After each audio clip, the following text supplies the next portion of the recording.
Mayam Krumzari don't hear impact news na Raj Nongthombam Manung Hutna hari 360-degree analysis of news and events ta Mayam Butram Lokchari ngasi November tarik taraga ni pan sidagi hauraga numit kun gataruk ni chupna chatha gadori ba parliament gi mipum habiti December gi tarik tarahum doi paubusi 26 days asida punna sitting mipum kun pangthok gadori ba dum parliament gi mipum ngasi dagi haukre hari ba numit kuni pangthok gadori ba numit kun taruk ni gi manung da 20 sittings lai gadori ba dum ba parliament gi mipum asida handaki winter session asida Maruina Mayamna, Ipinary Ba, quite the Northeast contentious with a bill of citizenship amendment bills to Masi introduced the one looks about the reintroduced the one of the past on Honogani happy Wapum see business list the reflector of Manipur Maruina Garang, the Horoga, Masi opposed to Bugi Conjunction Bahoranga sing a Simati Yam Chown, Mahiro sing Amati Imaka Tilgi, Imasing the Manipuriton, Mapum sing the Conjung C. Maruina C. Bigi Mayo, but at the same time, October Kuntra Mathoigi.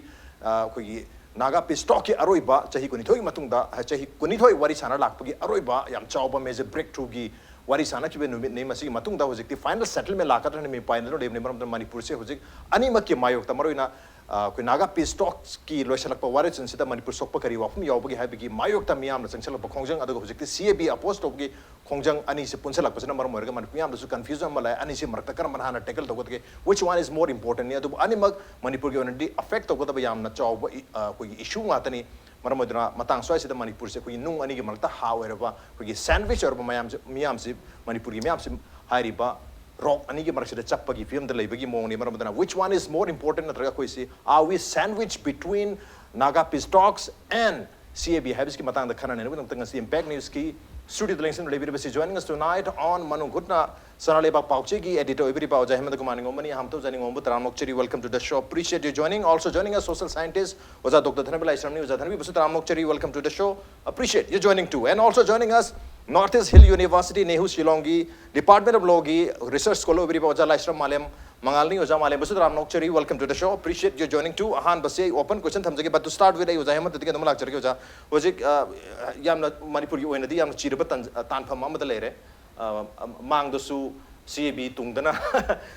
Naga Pistoki, Animax in a subset situation. I'm handling Nungamana, target any Tombana, the Bukui Manipuki situations that the Nungamana target any Tomanedo Manipuki situation that the Nung Anina target Amatom, give him Hadi Manipur, not a Northeast, Yam Chown, affect like give him the ladies. Hojeki and the Anisi. Loina maru ina lobu taraga su ani se karam mane hena Manipur da sohon gada ba karai phau ba song gada kayam yam na koina section thorang logo da haibagi wa phom lai which one is more important right now hojiki oina kamai yeng kanogi di nagagi oiba haigadra NSN IM gi mogi framework ki da yaw da ba mayam sem gi mayam adu gi di parliament ta lactri aduna kitang deferred among to pa yabra aina khanjabai wani ko aduga hojik sidi Cape City, Hojik Parliament, who list or later port money. Aduna Nashi, no Manini Sida, Soidamaki, Bill C, Parliament, Sida Tamakani and Lowy. Aduna, ID, Cape Sinahana, Nainavana, Sumbranically. Atopa Mandana, Miami sources of the Hina Bayawi. She Matam Kasang, Pamudo, Rivanina, Hayan Kanuki, Naga framework in Matang, show them, Pulapusalaga, Isusi, she the Punalo, Shalahubana, Paganiga, and Mopina, Shudum Yawa, Huitai. That is the thing about Iran. See, I'm talking is the Hale, much some kind of me, she kind of a Howie Monda, Doris of the Amuta, the Pasana Tano, one of Pabra, Portama, she showed Nana Brava, Nati, Hogi, Rangak by Vision Marta, Mina, a power in a Kali. I don't know. Soktaba, Miam, the empty yat, Animax. KFC, BJP, Lusumba Mayamna, KFC is another kanda, I could manipulate Sokto to Carino, have you, Yam High Massimani go, when a Taris. Adagi, my taking machine cam Handadagi, Cape Black Cam Handaduri Gaina, Sumina Towasi, ID Masi, no Kim Hakim the Banana, I low, Tava the White. I quite see, I quite Miami sentiments, Camna, Soki gave us Mamangi, February, Tado or Modo Mali, KFC, Parliament, Potokan and Dawagi, Lok Sabata Potokre, Lok Savana, passed away, Rise Sabata Potom Dashida, so Miami, Kunjum Malak, but the internet Pabo Bento Hine. Mobile data service thing renewable, Mitaruni Mangani thing in Irango, Lakshan Navi Demotaneno. Matam the Minister, Honorable Minister Amadiati Mayam, High Makoju, which in Tangai Padama Libranically. Muna Hivasi, Saki, KFC, Karim Toroi, aduga akhoi north east ki oiba natragana manipur gi oiba close ama hapakani na masi mayam toina pangi bai na khale ado hojik si close ama hapagi matang si yoksalakan sida soina hapakadra hapoidra haiba porsima akhoi da samna ba malere adagi di nangoi khu ado bjp na bujiki pale bjp government sina KFC 100 ki parliament ta pothokani haiba simdi asi du open na dum hire pot amani da akhoi na ujuwai da ho ho sidi ai di thengbu thenga bra na khalabani phajana taruk tasin tongna ba ya ba government ka level da wari sana da kamai tongna samina ba yai government na hai na karino moina pami na karino moida lariba information na karino haiba singse civil society organization se ka phamina raga tawada bodu masagi naga indi kano ki khoi ki nation IM gi khoi ki warusan porno ki matang da manipur gi interest hokpa ya ba kari yaw ga de na du gi yau amal lagi baduna gap khara lagi hum matawre aduna si film sida khoi si ojek si hayang chi putok pe aduga ada congress ki kango masu MLA kango masu adu hek putok ga pass ordering sida protest tawni na delhi da lady then hayang so ban kaurini sigi awa film mai tar ko hina mayong na rise mayong si aina sum khan bada mang su lang tung su ti ne du sa mana ba khoi wa film da khoi tenga do ji aduna si lega su khoi si hingoi da ba adagi di 총철라가 마용나 숭감다 film,다 아코지 아와 film,다 오직실 레이 아다 마시다 아코이나 yengsi akhoi sida north east orna tagna manipur da irang phanayam kanna hauraga su mainland indiana di moida soida banina adum ya banina parliament adum pass tawgini akhoi kasu akhoi chonga to hogodra ha photo mal lae aduna miyam gi khongjang gi mai gi mayon se karom ta lakha doino aduga miyam gi wakat sing se kanana taga dori gi ha pora mai aham gi wina thamjagi okay mathaje oja dhanabida hujiki haira bo sigi similar line da dum akhoi gi hairi oja hemanta su takpi gi cbcd akhoi soidana pass tawgani puthokani mamang da maudra ga su handak ti soidana puthokani ha ba humsi akhoi lok sabha election gi matam da handak jegi ha holak pasida dum already akhoi gi manifesto da bjp gi manifesto da already yaur ga leigra ba dum ba wapam amakani nation first ki first chapter du da dum yaur ba pass tawgani han leire miyam loi khangna leibani na matam du manipur gi on diam kanna masigi mayok to sanction gi hedi february gi tarik tarom do da aro ibar rajya sabha gi mi pham gi numit sida puthopong ngam gidre madu da mayam manipur miyam hara orga dum tumena legre hojik ngarang na koi business list da yaure ta badagi hojik mirang haru pai wani mar marak sida koi gap chawn leure aduga mo handak hi koi dana october tarik tani pan onwards da koi nation IM gi wari sana gi matang sida mo irang mo hore mar handak ki matang koi manipur hana prepared amale hodre CB gi matang sida yaning de habadi handagi dum opposed orga dum leire lenga ki make di su modu gi preparedness ka da kemta sem sabale hodre aduga amu hojik nation IM gi wari sana gi loislakpi wapam amusu labani na sigi tanja sida ani je manung da amas pelok nan thoki bana ani ma koi da thomjal pu yabi aki bisi sound leng khambibra kama yengbi masira adum ani mak thomjal odok jan thomjal odok jan ede keno da BJP ki intention je magi mana khoi gi hojiki cap ki policy akoi ne jukhang kre ga 2009 da pass to bude yagi damina house to na dissolve to gi bagi lapso gi bane ba kai mo dissolve to da du ju dum lei do ne ba ada mo gi intention ji yam clearly khangi ji Ministry of Home Affairs na 2015 ki September 7 da ko moina akoi notification ni thoidana mada GSR 685E do the passport si entry to India ji amen toradana ade ani su bada magi maroina akoi gi foreigners rule ju amen toidana aduna GSR 686E do sina tai si that was magi 2015 September 3 haibsi hauredana sange ba ko ngasi gi yong ade adu dagi intention ji ti in clear way ba pot amane adu lai ba poti akoina sum yengjabada akoina ujabada india gi sima gi BJP gi si taseng badi akoina political science gi angle dagi gi yong ra di masi India is not now nation ko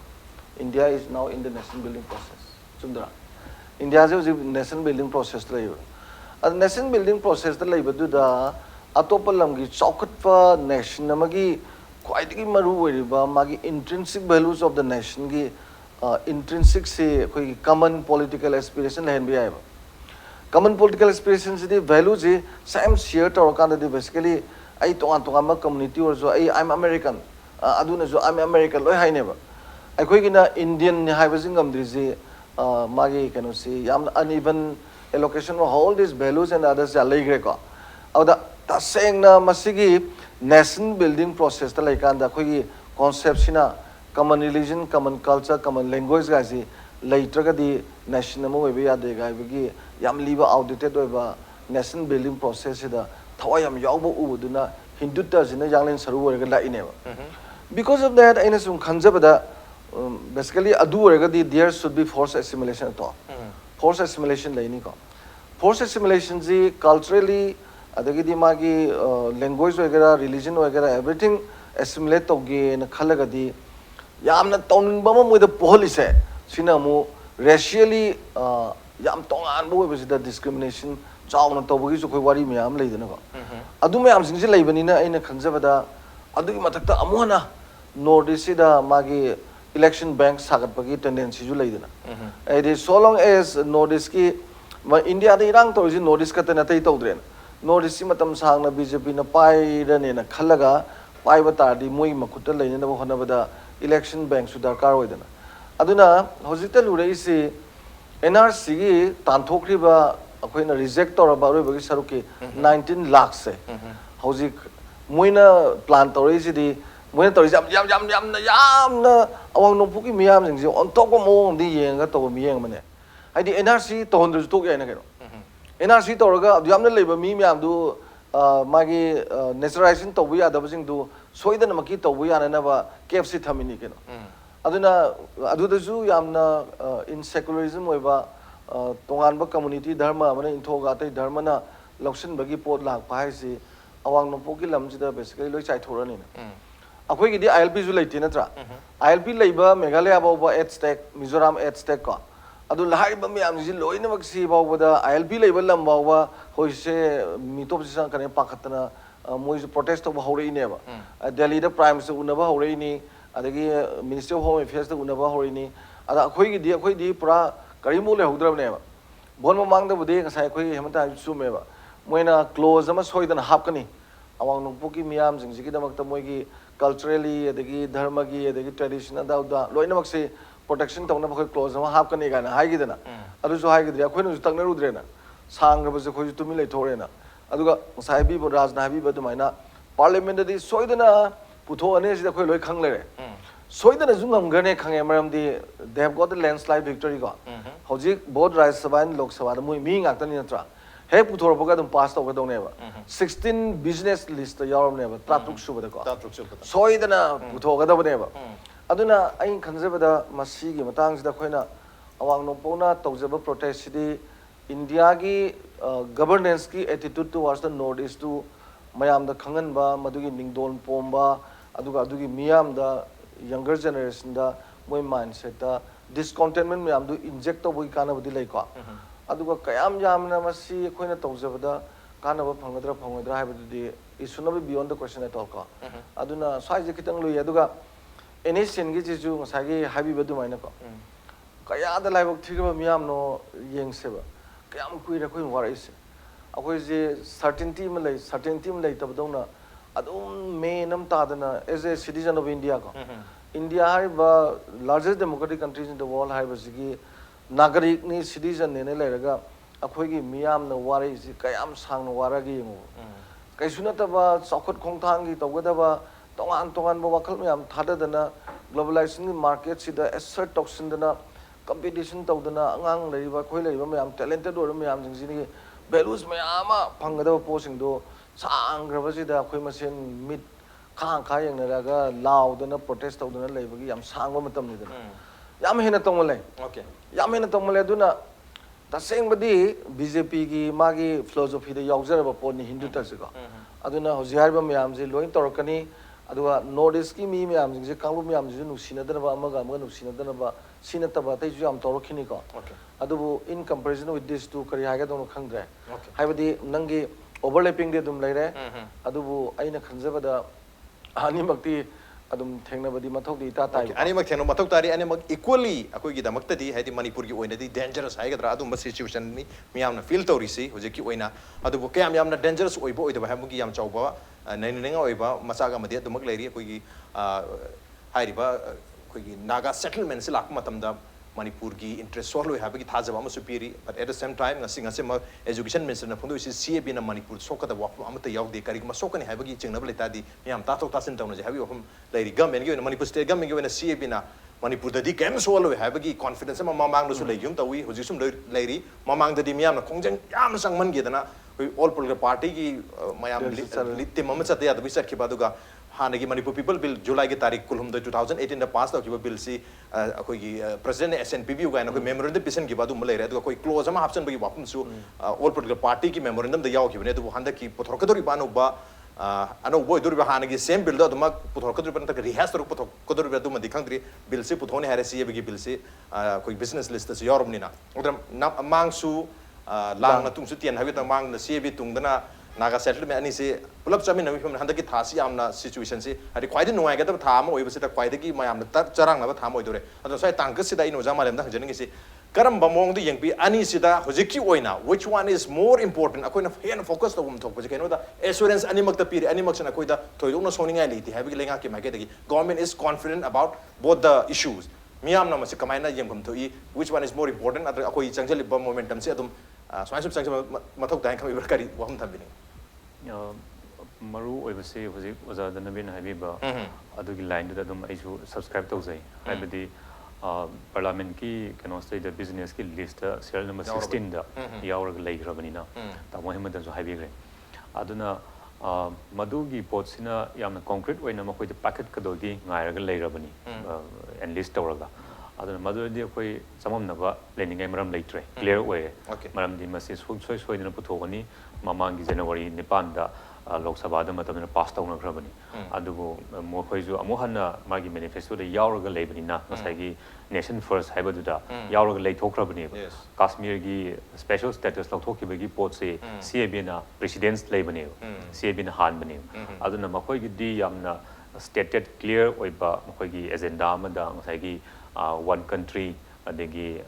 one tax one constitution haibadu da changjilakpani na makhoi gi madu chumani na khanjai madu aduna sudum masai gi relevance ekoi miyam sangseli khongjang sing sigi relevance se phajana lei sangjamam thoi haina thamjagi aduga nation I amasung government of India ga sathara iba sigi matang si mayam da hapet yamna chorakna chamam na baje phajana moi create tawre haita akoi gi tension aduga doubts mayam sing se maramdi akoi gi interlocutor ni haidna tholakriba mioi sina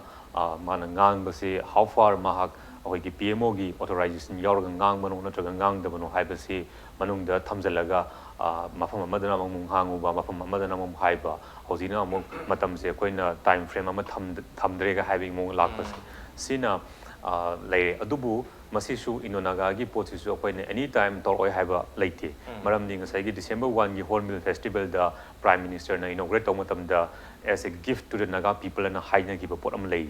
aduna madu su adum oitopusu yai anytime anything can be a possibility adusu lakpa yai aduna akoi miyam sangsaliba khongjang sidi adum akoi gi momentum se mangandana halaktana adum sangjanba sangi na khanjai aduga Manipur government ki magi stand gi matang di mase karma haina tawunu di khangre maram ni makoi gi su koi gi legislative and koi gi legal affairs ki department lejari bani aduga makoi gi advocate general ga leiri bani akoi gi law gi maram da maru aina haibatare parliament house the legislative ki magi legislature gi floor se pukhalaga serial number 16 da sumaina leire adagi naga gi su siumbagi akoi gi framework tagi hendora aga makoi gi detail du la amdai no da kari no yanari haiba sing se loi thokrabane asi phawa da akoi da confidence leiri koi da prime minister gi office tagi sumaina koi da thajaba piri hairaga lepaga leiba taragadi masi maybe makoi na akoi gi government ki keno sai da Delhi siam ki ru ba hai tarin yam seng harakan masa gi oiba ngasai gi meyam sina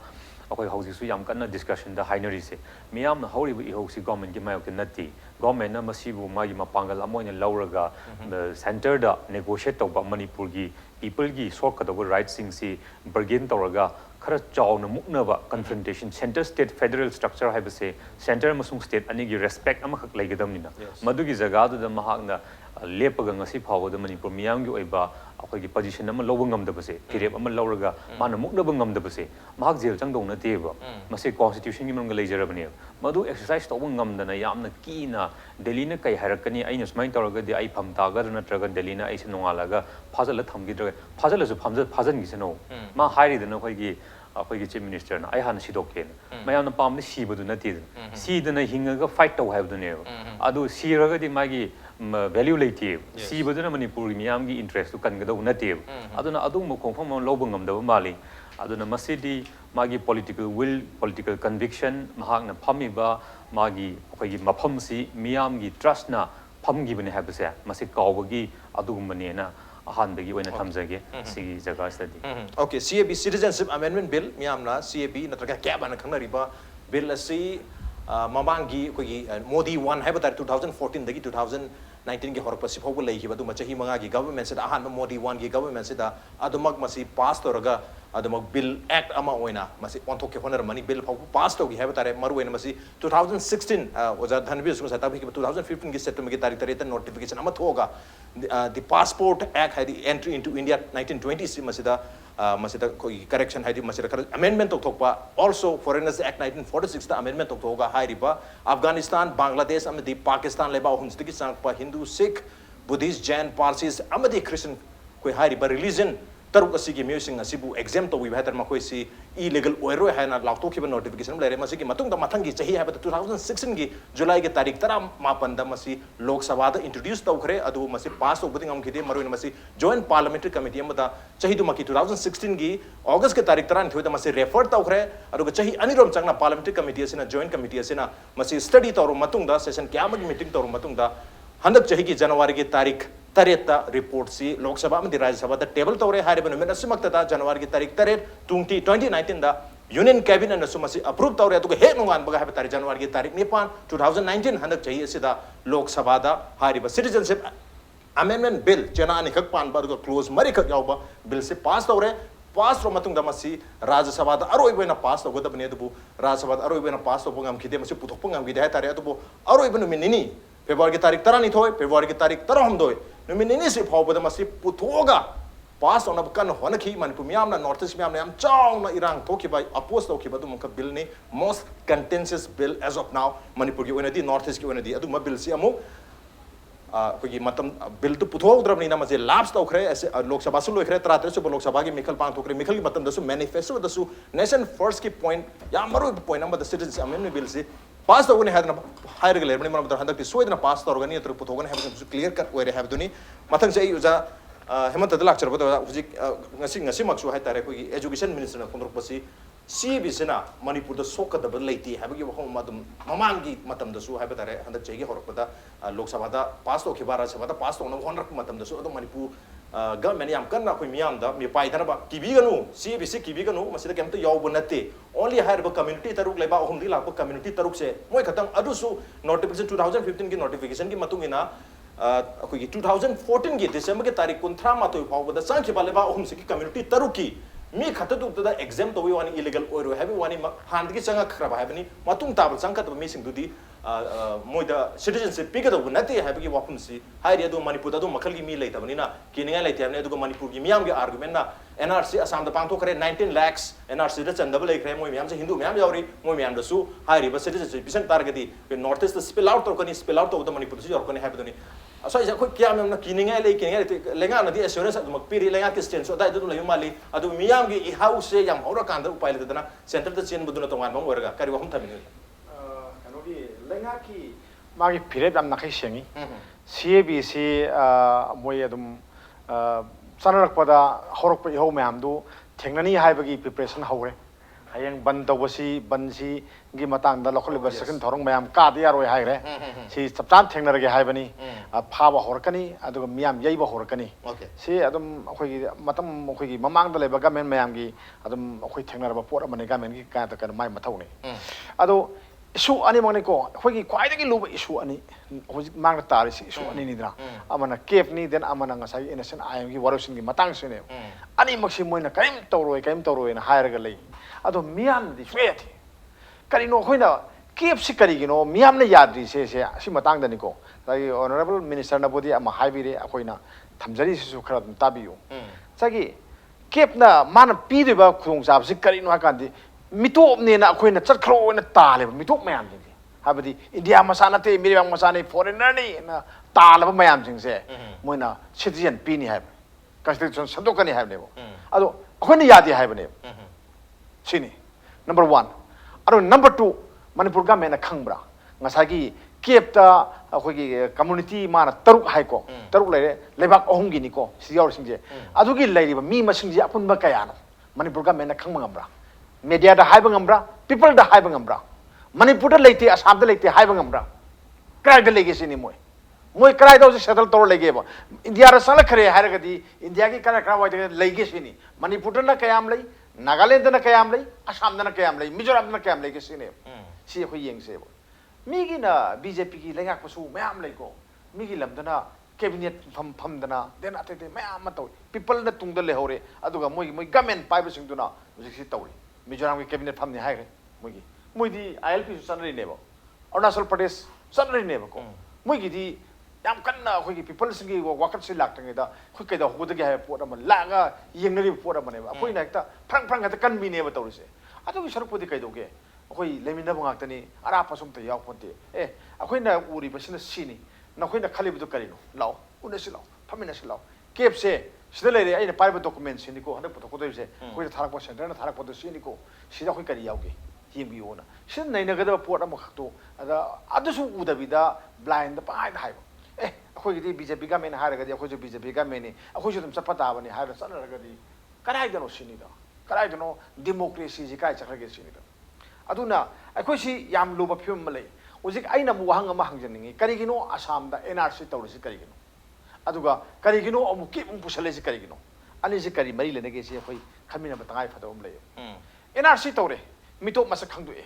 mitop se kaya lege da masagi 20 makti yodre hana ha bagi draft di 40 yormi 40 lakhs yormi hoje 20 makti yodre ado 19 point khara lere sigi lakh khara lere lakh sing si moi sine ba moi si man da lere ba Hindu sing se Hindu sing si masi citizen pigi hai bane adurgadi Assam ma soe masi mo yam toi Assam da lei ba por khara lei por na NRC na khangdore por na akoi na masi wakal na sakat padum yare ada Assam hai ba sidi akoi gi yumlo na ba state ni akoi gi Manipur kari sambal kar ge sin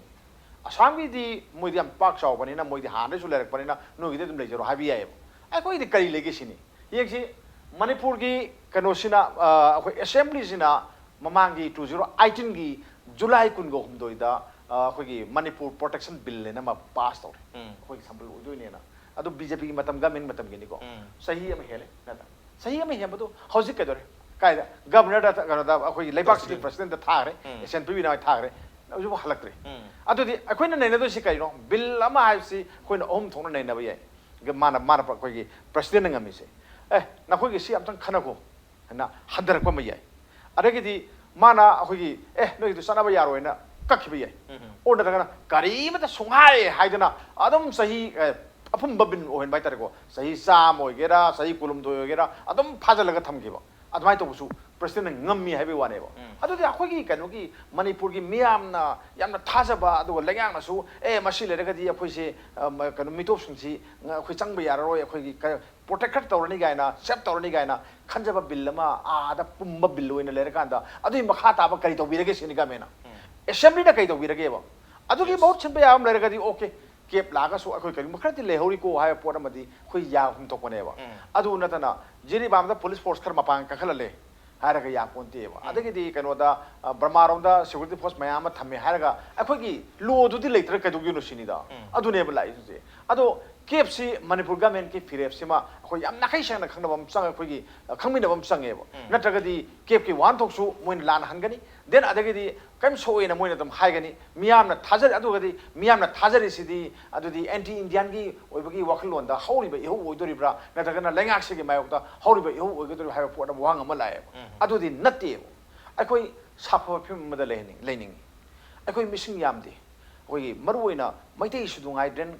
community mayam sing pulla kanda mi yam phote ba la kun gani par ma pan oje pokda masing pakanda utha ma thoi mangai la utha ma thoi mangai ba si da kanglup mayam ma khai ra gadi apek pa kanglup la kanu gi lising kutra tum kuda ho yor ne ba si or kanda a da gi mitop sing ji lising yakha dang sanga kanda hoi kamai ta oje ha pot ma lak photo ne ba masina akhoi gi mausha gi oiba oi yellow mi sing gi marakta yam thina sokada ba su akhoi nai na ho si hai wani madu gi phapata du di khoi khana ji hai wi wane ba adu da force torga nam da badi ai to honing de to bodi ꯐꯖꯅ ꯀꯧꯔꯀꯥꯟꯗ ꯀꯩꯗꯧꯒꯦ ꯃꯇꯝꯁꯨ ꯂꯩ ꯀꯩꯗꯧꯒꯦ ꯀꯧꯔꯨ ꯌꯥꯏ ꯀꯧꯔꯒ ꯀꯃꯥꯏꯅ ꯇꯧꯁꯤꯒꯦ ꯁꯨꯃꯥꯏꯅ ꯇꯧꯔꯦ ꯑꯩꯈꯣꯏꯅ ꯊꯥꯖꯕꯗꯤ ꯁꯤꯃꯨꯛꯇꯤ ꯊꯥꯖꯗꯦ ꯁꯤꯃꯨꯛꯇꯤ ꯌꯥꯎꯔꯀꯥꯟꯗ ꯊꯥꯖꯗꯦ ꯀꯥꯏꯅ ꯍꯥꯏꯅꯕ ꯌꯥꯏ ꯍꯥꯏꯕ ꯋꯥꯟꯗ ꯑꯗꯣꯝꯗ ꯆꯠꯍꯟꯅꯤꯡꯉꯦꯅ ꯊꯝꯖꯒꯦ Okay, first of all, miyamna pambi miyamgi sentiments si fajana khangminabagi two-way communication process hai batare one-way communication na two-way communication ki process ama leheninga ga miyamgi sentiments si maru ina miyam lenga na tabira matunda lenga na tawya ba hujik su matam leiri tawya ba sing ta hoksi hai bagi wahum doni on den obrem trajage prati am tonjarke impact news pe meng tanu le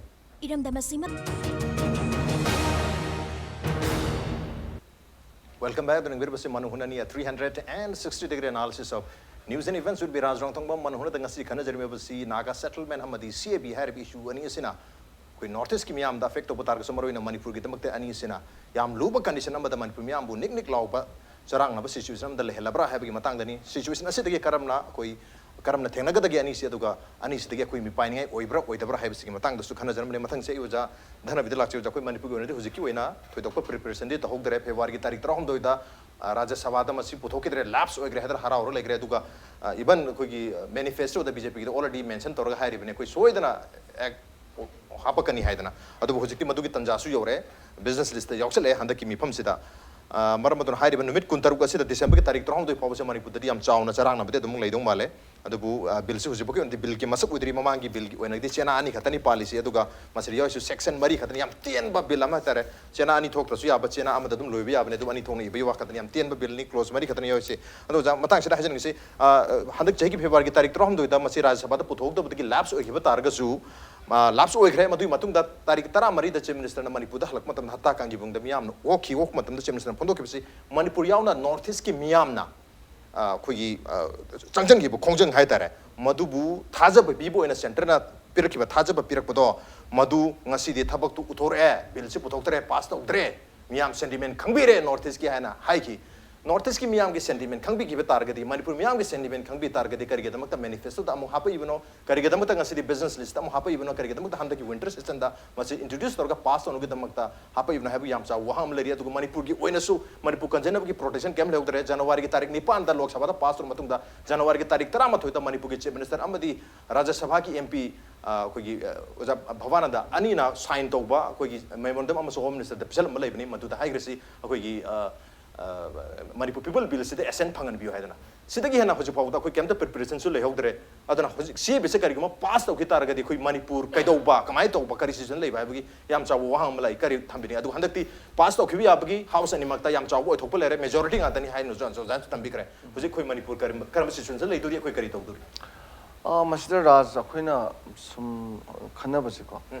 The Aquina sang over quickie movements of Maggie crisis minister Lacre. I did Togena, a set of the Tobino, and Highway Lacre. A quickie demands Yamta was the later. A quickie when a Manipur going to demand the Tog River. When a doctor of Tobino, and a quick Tenava in the Nova. Aduna, I know some conservative. Government ki negatives ka koi ka mana roi basically ko. Government ki di masana realized or so highway adam sule mani. Adu di magi mute to ki magi marin dalere. Magi political will dagi magi sense of belongingness, sense of patriotism ka. Hane amna party ki magi discipline वगैरह philosophy वगैरह ama amale so party ki magi niyom dungang na so ko. Pang Sivaga Aduka party ka di ona baya ponte ka natra. Ada mari pak ta sekna nung siva mi le ka di my narratives ukara adum prajaga nalakneva. Miyam gi narratives na ama lenga pa gi narratives na ama CD basically India gumba rajniti khara hongba politics ki mota politics to bolam dadi aduma khoi sikhalu baya ba ponate. Nai na baya ba ponate. That is natural at all. Adum masana naturally laini ko. Ada hojik se koi mang da tarib soy the namaki pasta one natra soy the namaki pasta wada soy hari ko akoi na sokan hari kari no da demography imbalance ja maru ba poramane lamma magi khangai sing oigera praja oigera magi future gi vision khara sane ngo mi di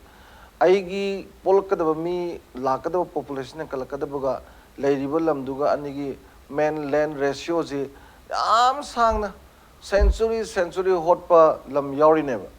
Aduna population policies western countries in every part of the western countries of the world ka.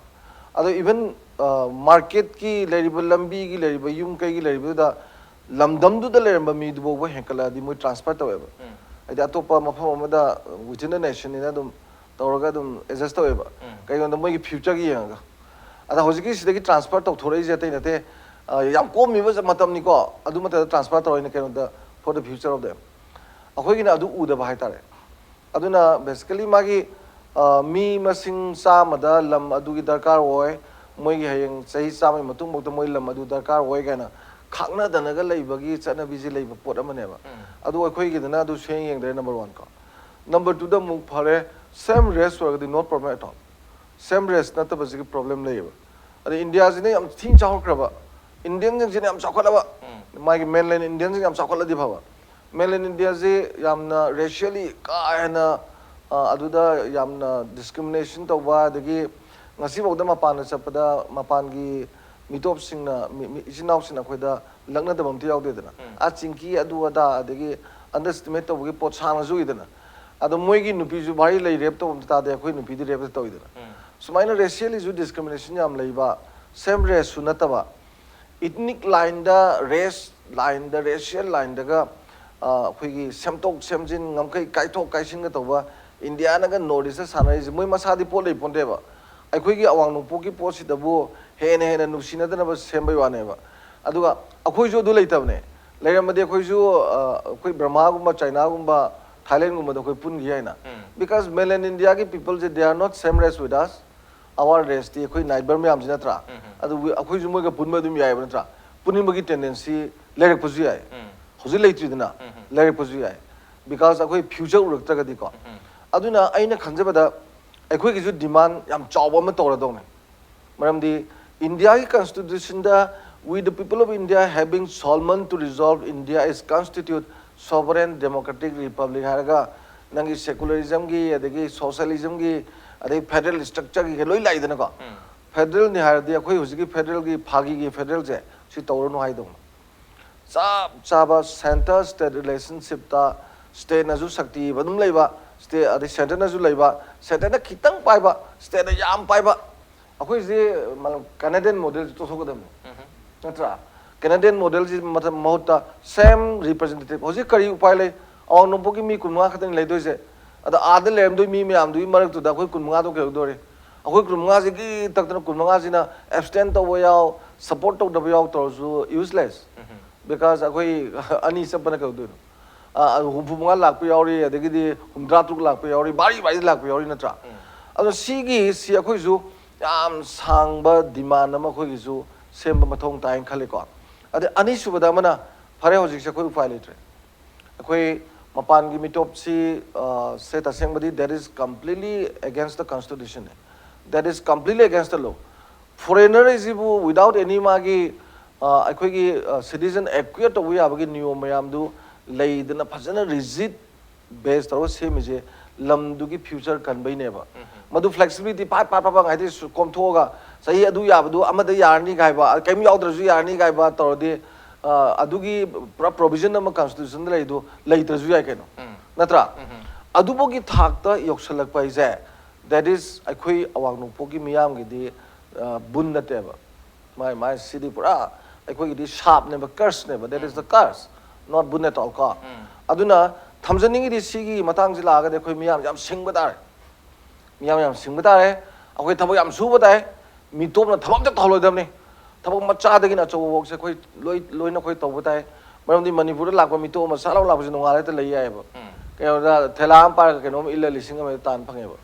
akhoi all this manual work de kai de ga ma de khoi gi mi miyam ji na loi taw thodam adu yari ngai yum de lei ba se masi ju akhoi gi maru na Meghalaya da tawse lai loidam moi kai no lege le jina akhoi bara iramdam gi damakti yengbada igi bara tham gi lising amani do madu darkar ode aduga wehen ge strict regulation ama mi ma lebi ani ha lore kana lai dori mi ma de khoi ka se lebi ani nataga ni bo le yani nupi mai imung manung ore ga di ko pia matom mo di matom le ga dam ni mi ani le ya roi ga na akhoi ju niyo ma ama idra bobda yum na iramdam gi tung gi miron gi yengbiraga tawba ya ba yam leigre ba adu masimi yam jingja khoi thil le bane hoje tom thoe laksinu kai sorok ma hip sini ko adagidi mathang da mu yengba yare se yam hena lurai di raj sahi kharagi matung da lakadori ba nangi thau loktokpagi warasu chromium loktokpagi warasu uranium loktokpagi warasu tongan tongan mineral mayam se sigi loktokpasi da lakadaba leba mayam se yengse hoji chingji khoina MLR extend tawde kanamok settle to bungam de haisi leiriba mayam sine ma topa si loi le rakhine ba leiba ya doi ne ba keno as a level lai doi ni lai kan da leibam lelani nupi nga loksel lori ji mayam se nangi akhoi gi lambi semba keno mayam ji lori nupi mayam ji yengda ada masi ma ji sum torkado pot mayam ji leibani na akhoi ji aina khanbada thabak ka hena suba iramdam ka hena nusiba aduga yam sathina lemba masa masa da yawa talent mayam si loina puthoga skill ga je phajan leiba ko aduga akhoi gi krai tare swai ji already physically ngak pi yaroi si diplomatically loksing nga adam ni maramdi akhoi gi manipur da leiba akhoi gi iramdam mi mi ji nongpok lam gi mi ne ba yam talented doi bani yam sing bani hoise tumba dong tori ba amtang mikap thola ga gyan taraga di ka nam tan kai do bunga moin khale aduga in course of time lakhini nomadi soidana national party ne sum leba ngak puse lebak si awaba discontentment me amse accumulate tro tra sum sum puisala dine kana na khangni lamdam si dagi pat laba lamdam si dagi mayon du phajana kakthat khraga songkhalakba fresh orgaba iram damje sateina nungsiba political party ga lakpusu yare keno adu kandu de yes we can save our future Manipur makeup thokpo mathok tari atubu makeup thokpo duda thinki gadra haibagi yam chawbu nungrang mari hujiki onadi yam mangde inak nakna December ke tarik 3 mo phawgi manung da CAB oithorokpa yabagi yam chawna thajaba ama leirabani na adubu sigi mangoina yamna singna hagadra thuna hagadra Meghalaya government gi di handak thasigi November ke tarik 1 da Meghalaya Residence Safety and Security Act 2016 se amend toktoga khuda to ordinance oina chanhal le aduga masi kona masi makhatana akoi assembly da masi bill oina puthokpi wafam ne adu hujiki ordinance oina jari tawge promulgate tokre Manipur government ke di Manipur People Bill 2018 July ki tarik rom de to pass ke bisi SNP 3 hadron ngaire ke lai PBU hadna January ki tarik 3 matu taksel masu leire chief minister masa mana soi to badu ngasi paw bada result amata pangdri marabda swai matang se da ko gi Meghalaya ne yam section jare moi masa ma home minister James Sangma masa mana phondok khoi kiningai leti si bidi hai adubu magi manaw pore chief minister Konda Sangma masa ma ti home minister gu na dana masi bill sina northeast orkata ba possibility me am gadu paudam hedi puto hadi bill se oppose yaning da bodam hujik dum phondoi hai tare so aisa khoi Manipur gi oina counter si huji 2014 gi mamang da December tai kun tham ma thoi ba sang khib du dang oigani adu matung sang padi oiroi adu sukang lup taruk tu dang ni ngai religion taruk to adu mamang gi 2000 handak chahi gi ha tare pass to khiba citizenship amendment bill 2019 January 35 pass to khiba sigi matung inadi masigi magi clause number 4 da yauri sida hariba leba ahum sigi religion taruk sidigi lakpa mising si hana chahi taramato oramado mogi damukta di chahi taruk tang hai marabadara 2014 ki December ki tarik 13 gi argument sidi only 2015 ki wajadhan bi sutakpi ke September ki tarik tareta thokiba notification du da pan wapum ni bill sida di 2014 ko December ki tarik 13 ha basima suman pandabani na akoina adui matung da sang permission du di sang khidra haina pakali je pakat pi kanu chang oi only 2014 gi 31st pok sang pudung oini habagi argument sina akoi kinia oidi habam su so asida leiri adana kari wakhum thabiningi akoi Meghalaya gi mongda MRSSA gi model su Manipur su lehogdre Manipur gi camp protection leite bi film dani adubu thoidona nunania leite en khabi bra 2014 gi matung da sang pa yabagi possibility lebra kamai kari wakhum thambi masi huziki pot dai da 2014 gi habse makoina CAB da habanati gi tongan ba Foreigners Act, Passport Act, adu makara semba notification da haibani. Aduna CAB and without any time frame. Adu clear way. Adagi Article 11 Indian Constitution gi apagi Parliament by law may regulate right of citizenship amasung termination gi matang se. Aduna haibadi citizenship ki rights ki matang da Parliament ta matam gi matung in any time 2019 wagera 2040 wagera maybe after 100 years wagera Parliament law pitho thamme hoji satnari bi 1955 ki citizenship act se apagi permanent na te dana hongam ma'am lakhre tara sure dana andaka aduna say that the government and any assumption that CGC one time can only have the totally flatly wrong or have them tax record adumale adagi ani subadana Manipur gi akhoi hojiki haibiriba model sing do madugo yengna matamda akhoi gi protection jam da leitre chume state masagi akhoi topic sega CAB amasung Nagagi Accord aduna Manipur da pirapa chitheng implications ki matang saida let us do something like akhoi Manipur si India ga loiner matamda kramai loiner khige si yengse saitheng singse masai oza Dhanabir tapir do Manipur gi agenda am lairte haibne mi gidi sumaina machet oraga sum hoi oiba tale akhoi gidi Manipur gi agenda am tanga si phauda central government da pukhalaga si tawbi haibse tawdri adudai da state akhoi na ningsing bayari si ngasai gi 1949 gi matamdagi India ga Manipur loiner pase akhoi na yengba taragadi mi ga loiner matamdana aina ngasai gi Manipur haiba mi ama sibu magi akhoi magi masak haitare ko magi saktam magi personality magi maphije hongdopiraga thongdopiraga masana yadran loinaraga lakpane Manipur amasung India loinar lakpase 1949 gi masibu akhoi international law da annexation hai adumadu aina yadi having maramdi Manipur gi miyam gi leigiba akhoi gi National Assembly sina akhoi na ratify tawgide ani shubada ko ade ahan badana ngasai gi ningthaudu power yaudi haibase masi akhoi gi Vienna Convention on the Law of Treaties ki matungina kanagumba akhoi gi state ki akhoi gi mioi amana state tu gi behalf the agreement ama tawru matamda mahaki agreement ase chana hangi haiba taragadi mana tawruri be agreement sign tawruri se Manipur gi mihut amoina representative amoina tawru bani haidana magi ngasai gi kenosi akhoi gi confirmation tawum change masi akhoi gi Article 7 Vienna Convention on the Law of Treaties Article 7 amasung 8 yawbani aduna aduma legre ani sobadana ngasai gi National Assembly sina akoina ratify tawgidabase agreement se akoi miyamna yanare yanadaba jagana sini yanaba jagana sini habigi khudong chaba ma pidana ngasai gi lotion gi base 15th October 1949 gi matang saida aduna masi akoi gi Vienna Convention on the Law of Treaties ki masi gi keno state da mase violate tawbani ko aduna UN Charter gi Article 2 Clause 4 su political independence amasung integrity violate tawbani aduma le adagi makha tarana mu yeng bakanda ngasai Manipur haiba magi masak se masigi hoi gi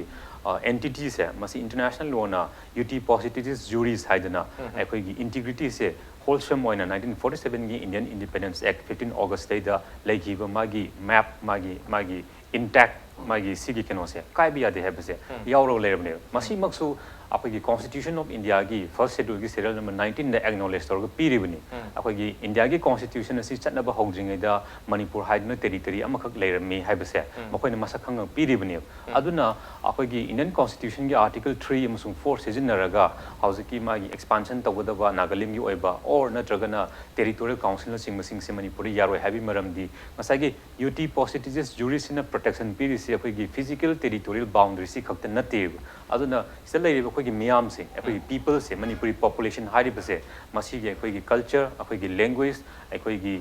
saktam akhoi na legislative political aspiration akhoi gi beliefs miyam se masi su protect toraga thamme masi akhoi gi International Court of Justice na 1986 ta Burkina Faso versus Republic of Mali da akhoi confirm toraga chatnaraga leiraba accepted oiraba adumba customary norm amane adumba leiko adi makha tarakpada hojiki wazadana panbigi ba Central Government of India na Manipur musung awang nompokta lainer eva attitude magi policy sing sagi trust deficit ki pot am puthori se masi 1947 gi Constituent Assembly of India debates ta 1947 da madu matam pugat kreo akoina hojita parak khanga pana tragana la iba CAB gumba tongan ba or Uniform Civil Code apagi directive principles of state policy gi article 40 yauriba apagi one law wagidabni ga haiba gi sigi potse uniformity in every aspect haiba potse mase 1947 da apagi north east ki people jing sagi racial factors ji putho hai members of the Constituent Assembly of India have looked upon the people of northeast including Manipur with suspicious eye with respect to the belongingness of the Mongoloid. Mongoloid is the belong to the suspicion among Loyan Lakrabne. Madunani 1958 Armed Forces Special Powers Act Mari Samjana Kadozi. Adunangasi how the La Ivasi reporting see Government of India Amasong Manipur Amasong North is the light was sing. Trust Kiposi Later British India British Empire Gimagi policy Himalayan frontier gi akoigi policy ma loina laidana tongam akoigi agitating colonial powers matam degi France ki power degi north east man adudani ngasagi excluded partially excluded areas ILP akoigi 1873 gi eastern Bengal frontier regulation ga pusala crazy aduna aina saida wahang am ka puhachaninge ngasagi agenda am khak leite haba saida akoigi do we have a future with the Union of India? Manipur si India ga loina na chamin na bu matam sai de khoi future am kha ko ubung am bra masi gi question je khoi na address to hum to ena khalle masai gi constitution na pi de parameters ki manung sai da even though khoi India is strictly so called federalism ne haibu su yadraga su haibu haide ko quasi federal ne hai adu bo critic tong nari bani unitary da loin chat ga lai bani adu or of the center state relations having sagi list ahum da khoi gi power khar pithu thamidana khoi gi distribution of powers ka piridana adu sidai power da khoi gi masai gi khoi people gi interest people gi rights khoi mayam sigi hing bagi survive to bagi ha na khoi se historical among political entity amoine hinga ga leiramba asiatic power am oram base masi gi poching si masai aina haija khibadu p si ha na thoktok piraga masana yadana nampu da thoktok piraga loinaraga la e housing na mu ai gi mi du de leiriba leibak tur leiriba miyam sigi magi sakchu magi khanjari wakhalon mai mapuning na phawriba mangon cheliba I singi loi hongan na honar pane nampu da aduna sigi matang sadi ai na hoji hangde wahang se Manipur na Indian Union gi manung da pulga chamin na matam da ai gi future se leigidra haibasine do we have a future to remain or to continue the relationship within the Union of India masi mai thanga chaning adui taragadi hojiki sigi potsing sina ai na ngasai gi within the framework of the Indian Constitution gi manung da piba yaba address to yaba issue sing se madun loi settle tawjagrani aduma ai sumaina thamjage aduga hojiki Manipur gi keno do hojiki mi atop gi state sing tawnagre habadu adugi matang dadi akhoi gi su try khra tawi ko hojiki assembly gi matang da ko adu bo hoji faw dadi adu lakta basi su same sagi point adum confirm tawjai reaffirm tawjai pithokning deba sigum base degi Sivraj Patil na moigi regime leading the BJP lautring the ILP demand to wasi masi yaroi sungi piro have a statement laigrabane aduna adu leibanina we repeatedly thengkang character Manipur gi miyam na phangiba message se kainu haragadi we don't trust you miyam oi nungsiba nateba territory si amasung akhoi da phangiba resource sing joi nungsiraga lakpane aduna miyam sibu kannabagi damakta sangkhel labba keno dadi akhoi miyam sina madu experience tawrakre haitare ngasi ngarang dagi Manipur se karam kanda hoi shanti leirake ni shanti habase leiraktrabane ba adu regadi cap or naga accord haigara anything masi akhoi da no unate akhoi gi as a civilizational entity akhoi gi masak amoine hingbada akhoi se waraga China khangaga la ab adu miyam amakhakne okay koi tengkhang character habata hoki ba chahi kya sida Manipur gi miyam na thengnar kala experiences mayam do number moirga sida thajaba wat pagi yam chawba problem leibis number moidna hojik laiba changes mayam sida Manipur gi miyam na north east gi miyam na yabang am damni maram dona hana trust ki distrust ki issue ma rese masi address tok ba ma matok tari masi address tok tar ga di any leibak ki oiba wapam lak matam da north east ki miyam su adumak masi oppose to gi mohta punna chamina bi yapgi condition amadi legani habi wapam ne du hojiki ona di distress ma chaun lere distress number moidna CAB lakko ero naga peace settlement lakko ero punam asida chingna ba adumak miyam da leikeno to mamangi past experiences maram modna aduna hojik promise pire ba miyam sida thaja bangam da gi wapam di leri atubo hojiki ona di bill sing asi gi ona su puthoki bletri nongni se puthok yai anytime puthoga masi pass of ya lok sabha da di mamang su yam laina pass toki only rajya sabha da puthok ngamodu wani adu handa ki sida di loina mak ta pass toki gedra ha bagi nunang ba amadi adumak leri but hari ba bill sida handakti north east ki oina ta Manipur gi provision khara yara kadra ha magi expectation amadi chaun leri keno da mamang da madu gi promise ama toki gi mong amadi lai manam da handaki sida bill se thola kan da khangani ha badoni on derong asi onadi man honu taramsi matang solution jargen asi gi thoram sida oja Malem oja Dhanabir amadi oja Hemantakumar Ningomba asi gi thoram sida thawa pikhiba amadi mapung phan gi dam to oja humakpu amukana thasa ponuk chari appreciate you joining Masaling asigi manu honi thorong asigi edition se karam tobi bi ko kan bir pi agani koi mail id impactvnews@gmail.com natraga koi Facebook page www.facebook.com/impactvmanipur da join to bir ka comment am the feedback ta bir pi agani well ladies and gentlemen thank you so much for joining us from the other side of the screen until next time this is Raj Nongthombam signing off.